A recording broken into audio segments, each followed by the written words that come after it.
A chimpanzee mother pins her infant on its back. Her fingers dig into the crease under its arm. The infant's mouth drops open, its head snaps side to side, and a sound comes out that no one mistakes for distress. It is fast, breathy, rhythmic, in and out, in and out. Researchers who first heard it on tape reached for the only word that fit. They called it a laugh. 9,000 kilometers away, a 4-month-old human lies on a changing table. Her father lifts a blanket off his own face and drops it again. Peekaboo. The baby's whole body convulses.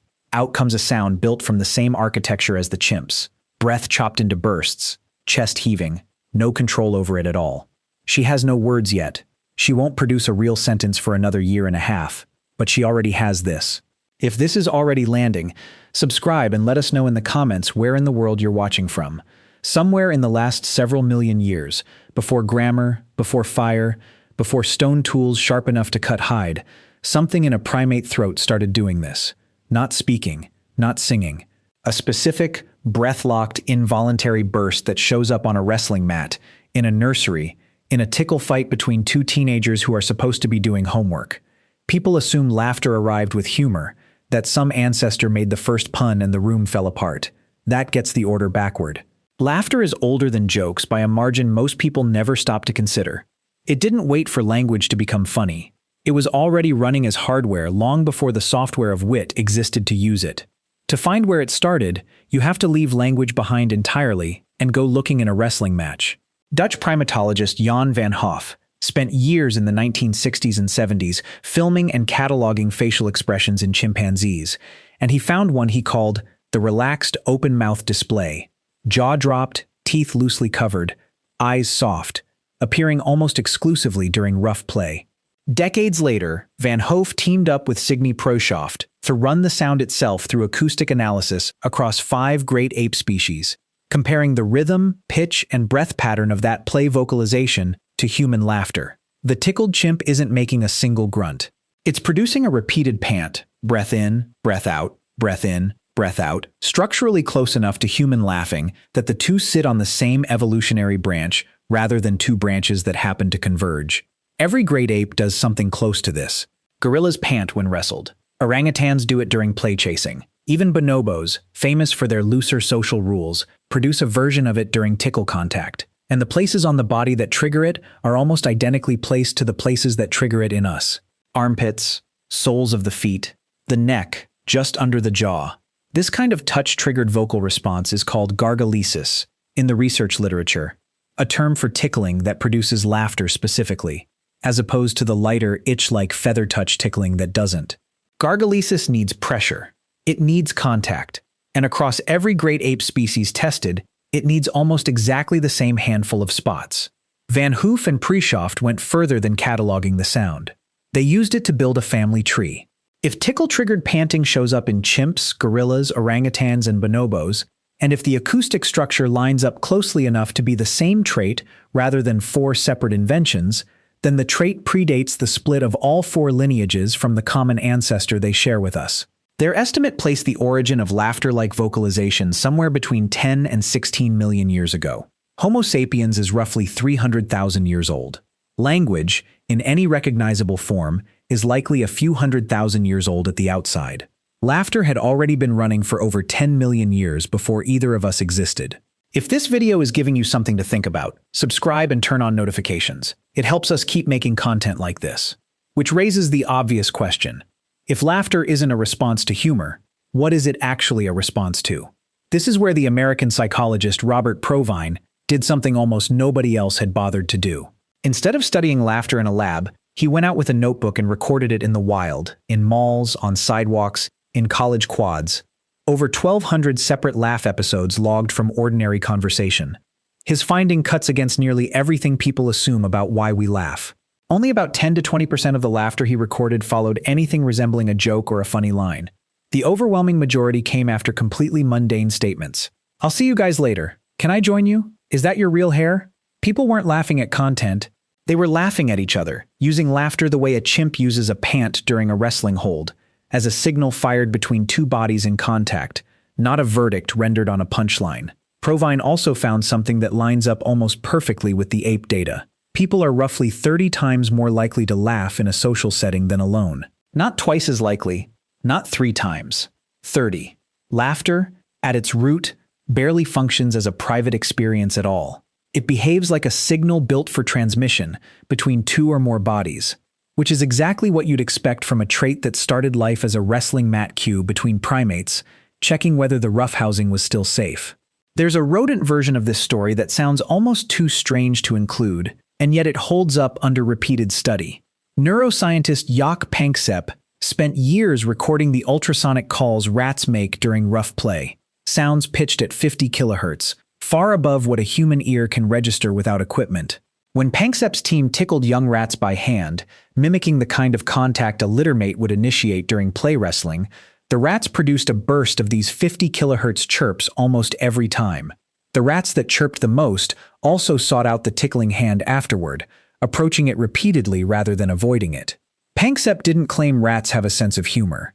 He argued something narrower and, in a way, more interesting, that a basic neural circuit for play-linked vocalization runs extremely deep in mammalian brains, deep enough that a rat and a chimp and a human infant can all be running variations of the same ancient software, tuned to a completely different frequency, but doing the same underlying job. That job, across all 3 species, appears to be roughly the same. Announce, without words, that contact is safe. Robin Dunbar's research on laughter offers a clue about why that signal mattered enough to survive 10 million years of evolutionary pressure. Dunbar's team measured pain thresholds in people immediately after sustained group laughter, using a blood pressure cuff inflated to the point of discomfort as the test. People who had just laughed hard, the deep, uncontrollable kind, tolerated significantly more pressure before flinching than people in a control condition who watched something neutral. The mechanism appears to run through endorphins, the same opioid-linked painkillers the body releases during exercise, triggered here not by exertion, but by the physical act of laughing itself, the repeated diaphragm contractions functioning almost like a workout for the rib cage. Dunbar's argument connects this directly back to primate grooming. In most primate societies, physical grooming, one animal picking through another's fur, is the primary tool for building and maintaining trust between individuals. But grooming only works one-on-one. It doesn't scale. A chimp can groom 1, maybe 2 companions in a sitting. Laughter, by contrast, spreads across a whole group at once. Dunbar has proposed that as ancestral group sizes grew too large for one-on-one grooming to hold everyone together, laughter may have taken over part of that job, delivering the same endorphin-driven bonding effect, but to a dozen people simultaneously instead of 1. A wrestling match between 2 juveniles could pull in half a playgroup's worth of onlookers, all pantomiming, all laughing, all bonded by the same neurochemical wash at the same moment. This is also where laughter's darker edge starts to show, because a signal built to mark belonging is, by definition, a signal that can mark exclusion. Provine's own field data found that laughter is almost never aimed at oneself in isolation. It's a between-people phenomenon, and between-people phenomena can just as easily draw a line as bond 2 sides of it. Watch any group of children on a playground, and the pattern is instantly recognizable. Shared laughter that includes, and a different, sharper burst of laughter that targets one child standing outside the circle. Both draw on the identical vocal apparatus. The wrestling mat signal that says we are safe together carries an equally ancient shadow version that says you are not one of us. Thank you for watching. More videos are on your screen now, and if you haven't already, subscribe. We'll see you in the next one. None of this happens in adult bodies first. It happens in infants, and the developmental timeline maps almost exactly onto what the ape and rat research predicts.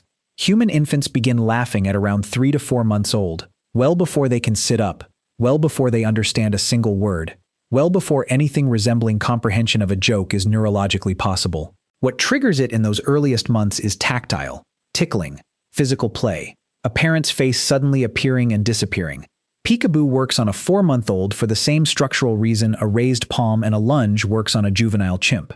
Something threatens to be alarming, resolves as safe, and the body discharges that resolution as a burst of rhythmic sound. Only much later, closer to 18 months to 2 years old, does laughter start attaching itself to genuinely cognitive triggers, incongruity, surprise, the recognition that something is wrong in an interesting way. The joke-based laughter most adults think of as the whole phenomenon is a late addition, bolted onto a system that had already been fully operational for over a year of the child's life, and for 10 million years before that in the lineage the child was born into. Which brings the whole thing back to that chimp on the wrestling mat and that baby on the changing table. Because they were never really two separate stories. They're the same trait, running the same circuitry, tuned by the same ancient pressure to signal safety between two bodies in contact. The joke came later. The wit, the timing, the punchline, all of that got layered on top of a system that was already ancient, already load-bearing, already doing its job for millions of years, in species that never once told each other a story. Every time laughter breaks out in a room tonight, uncontrolled, involuntary, spreading from one person to the next before anyone has consciously decided to join in, that's not a modern reflex responding to modern wit. That's the oldest communication system primates ever built, still running underneath the words, still doing exactly what it did on a wrestling mat 16 million years before anyone in that room learned to speak. Thanks for watching. More videos are on your screen right now. And if you haven't already, go ahead and subscribe. See you in the next one.